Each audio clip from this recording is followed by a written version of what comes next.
अभिवादन मित्रों। तो आज हम लोग चूड़ियों के बारे में बात करेंगे। चूड़ियों से संबंधित पहला वीडियो मैं बना चुकी हूँ, ये पार्ट 2 है। तो चूड़ियों का हम सुहागिन स्त्रियों के लिए, हम भारतीय सुहागन स्त्रियों के लिए क्या महत्व है, ये तो हम सभी जानते हैं। चूड़ियाँ हमारे सुहाग का प्रतीक है। चूड़ियाँ 16 श्रृंगार में से एक है और चूड़ियाँ भारतीय संस्कृति में कांच की चूड़ियों का विशेष महत्व है। तो इन चीज़ों के बारे में हम लोग पहले ही बात कर चुके हैं। चूड़ियों से संबंधित कुछ विशेष नियम मैं पहले वीडियो में बता चुकी हूँ, जैसे कि रिक्त हाथों में चूड़ियाँ ना पहने, चिटकी हुई चूड़ियाँ ना पहने, दहलीज और चौखट पर बैठकर चूड़ियाँ ना पहने, गोधूली बेला में चूड़ियाँ ना पहने, मायके से मिली हुई चूड़ियों का कभी भी निरादर ना करें और टूटी हुई चूड़ियों को 3 बार चूमकर उसे आप फेंक सकती हैं। तो इन चीज़ों के बारे में विस्तार से हम लोग पहले ही वीडियो में बात कर चुके हैं। तो बाकी चूड़ियों से संबंधित और कौन कौन से नियम हैं उसके बारे में हम लोग आज बात करेंगे। और चूड़ियों से संबंधित अगर आप लोगों को कुछ भी और जानकारी चाहिए हो तो आप कमेंट में मुझसे पूछ सकती हैं, मैं आपके प्रश्नों का उत्तर ज़रूर दूंगी। तो आइए हम लोग आज चूड़ियों के बारे में बात करते हैं।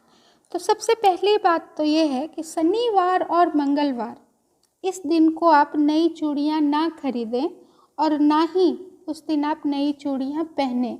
इस बात का ख्याल ज़रूर रखें। शनिवार और मंगलवार को ना तो आपको नई चूड़ियाँ खरीदना है और ना ही नई चूड़ियाँ आपको पहनना है। अगर आपको उस दिन कहीं जाना है, किसी पार्टी में जाना है, किसी शादी के समारोह में शामिल होना है, तो जो पहले की चूड़ियाँ क्या होता है ना, हम लोग अपने साड़ियों के हिसाब से जो मैचिंग चूड़ियाँ होती हैं उसको पहन के जाते हैं, फिर जब पार्टी से वापस आते हैं तो उसे उतार के रख देते हैं। तो उससे तो हम नई चूड़ियाँ नहीं मान सकते ना। तो उस तरह की चूड़ियाँ पहन के आप पार्टीज में जा सकती हैं, लेकिन उस दिन बिल्कुल नई चूड़ियाँ आप ना पहने। जिस दिन आप मंगलवार और शनिवार को बिल्कुल नई चूड़ियाँ जो होती हैं उसे आपको नहीं पहनना है। तो इस बात का ध्यान आप अच्छी तरह से रखें।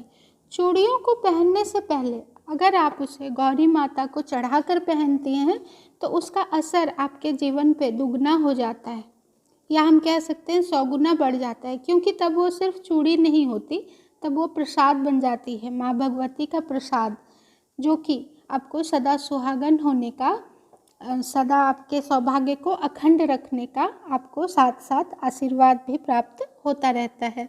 तो अच्छा तो यही होगा कि आप जब कभी भी नई चूड़ियाँ पहने तो उसे पहले भगवान को चढ़ा लें, फिर उसे पहने। उसके बाद सिर्फ मेटल की चूड़ियाँ, वो मेटल कोई भी हो सकती है, चाहे वो चांदी हो सकती है, चांदी की चूड़ियाँ, सोने की चूड़ियाँ, या फिर ऐसे भी जो आजकल बाज़ार में सुंदर सुंदर मेटल की चूड़ियाँ मिलती हैं, उसे आप सिर्फ मेटल की चूड़ियाँ कभी भी ना पहनें। उसके साथ आप कांच की चूड़ियों का मिश्रण कर सकती हैं, या फिर उसे आप लाह की चूड़ियों के साथ मिला के पहन सकती हैं। सिर्फ मेटल की चूड़ियाँ आप कभी भी ना पहनें, वो दोषयुक्त होता है। वो दोषयुक्त क्यों होता है ये तो शायद हम सभी जानते हैं। कहते हैं जब सुहाग नहीं होता, जब स्त्रियों का सुहाग नहीं होता, तब वो सिर्फ मेटल की चूड़ियाँ पहनती हैं। इसलिए हम सुहागिन महिलाओं को सिर्फ मेटल की चूड़ियाँ, सिर्फ धातु की बनी चूड़ियाँ नहीं पहननी चाहिए, और चांदी की चूड़ियाँ और तांबे की चूड़ियाँ तो पहननी ही नहीं चाहिए। सुहागिन महिलाओं को चांदी की और तांबे की चूड़ियाँ नहीं पहननी चाहिए। आप सोने का कंगन पहन सकती हैं, लेकिन या तो लाह की चूड़ियों के साथ या फिर कांच की चूड़ियों के साथ आप उसे पहनें। सिर्फ धातु की चूड़ियाँ आप ना पहने, और हमेशा पहनने के लिए आप लाख की चूड़ियाँ पहने, जिसे हम लोग आम बोलचाल की भाषा में लहठी बोलते हैं, और कांच की चूड़ियाँ पहने, ये अति शुभ मानी जाती है। गौरी माँ को चढ़ाकर पहने, सर पे पल्ला डालकर पहने। जब कभी नई चूड़ियाँ पहने तो गौरी माँ को चढ़ाकर पहने और सर पे पल्ला डालकर पहने। आजकल सीप की भी बहुत सुंदर सुंदर चूड़ियाँ मिलती हैं, बहुत ही आकर्षक, इतनी आकर्षक कि देख के आपका मन करे कि मुझे तो बस यही चूड़ी लेनी है, तो आप बिल्कुल लीजिए। सीप की चूड़ियाँ अच्छी होती हैं, लेकिन फिर से वही बात है कि सीप की चूड़ियों को भी आप अकेले ना पहने, उसे आप लाख की चूड़ियों के साथ या कांच की चूड़ियों के साथ मिलाकर पहने। आजकल सीप की चूड़ियों में भी बहुत काम मतलब कारीगरी वाली चूड़ियाँ होती हैं, वो कारीगरी लाख से की हुई होती हैं। तो अगर इस तरह की चूड़ियाँ आपको मिल जाती हैं तो उसमें आपको कांच की चूड़ियाँ या लाख की चूड़ियाँ मिलाने की आवश्यकता नहीं है, उसे आप इस तरह भी पहन सकती हैं। नई चूड़ियाँ पहनने के बाद घर पे जो बड़े बुजुर्ग हैं, माता जी, पिताजी, सबको प्रणाम जरूर करें और नई चूड़ियाँ प्रातः काल और संध्या काल में ही पहनें। अब मैं आपको कुछ रोचक बातें बताती हूँ। कहते हैं सोमवार को हल्की नीली या आसमानी चूड़ियाँ पहननी चाहिए, मंगलवार को लाल चूड़ियाँ, बुधवार को हरे रंग की चूड़ियाँ, गुरुवार को पीले रंग की चूड़ियाँ, शुक्रवार को हल्की गुलाबी चूड़ियाँ, शनिवार को गहरे नीले रंग की चूड़ियाँ और रविवार को लाल रंग की चूड़ियाँ पहननी चाहिए। ऐसा करने से हर एक ग्रह जो दिनों से संबंधित ग्रह हैं उनकी कृपा आप पे हो जाती है और किसी भी ग्रह का कुप्रभाव आप पर नहीं पड़ता। पति के प्यार पाने के लिए और सुख समृद्धि के लिए आप लाल और गुलाबी रंग की चूड़ियाँ पहने। लाल रंग श्री का प्रतीक होता है, अर्थात लक्ष्मी जी का प्रतीक होता है। तो सुहागिन महिलाओं के जीवन में लाल रंग का अत्यधिक महत्व होता है, इसलिए आप लाल रंग की चूड़ियाँ जरूर पहने। संतान की कामना रखती हैं तो आप पीले रंग की चूड़ियाँ पहने।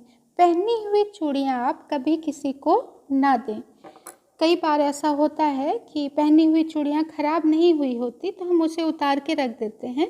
घर पे जो काम करने वाली आती हैं या कोई भी इस तरह हमसे मांग लेती हैं तो हम वो अपनी पहनी हुई चूड़ियाँ उन्हें दे देते हैं। मैंने भी एक आध बार ऐसी गलती की थी, लेकिन पहनी हुई चूड़ियाँ कभी भी किसी को नहीं देनी चाहिए। ये बहुत ही ज़रूरी बात है और इसका सदा पालन करें। और हमारे यहाँ तो नई चूड़ियाँ भेंट करने के लिए अलग से परंपराएं बनाई गई हैं। हमारे यहाँ शिवरात्रि और सावन में हर एक सुहागिन महिलाएं अपने से छोटों को नई चूड़ियाँ भेंट करती है। खासकर उस दिन मायके से ससुराल या ससुराल से मायके चूड़ियाँ जरूर जाती है। अगर दुल्हन मायके में है तो ससुराल से चूड़ियाँ जाती हैं और अगर दुल्हन ससुराल में है तो मायके से चूड़ियाँ आती है। तो इस तरह चूड़ियों से जुड़ी संबंधित ये सब जानकारियाँ हैं जिसका हम सभी सुहागिन महिलाओं को मानना चाहिए। और एक ज़रूरी बात, आप कभी भी काले और सफ़ेद रंग की चूड़ियाँ ना पहने, ये दोष युक्त होता है। अगर आपको पहनना ही है तो आप इसके साथ दूसरे रंग की चूड़ियाँ मिलाकर पहनें। अगर वीडियो अच्छी लगी हो तो कृपया लाइक करें, सब्सक्राइब करें, शेयर करें, कमेंट करें। अंत तक देखने के लिए आप सभी को कोटि कोटि धन्यवाद, आभार।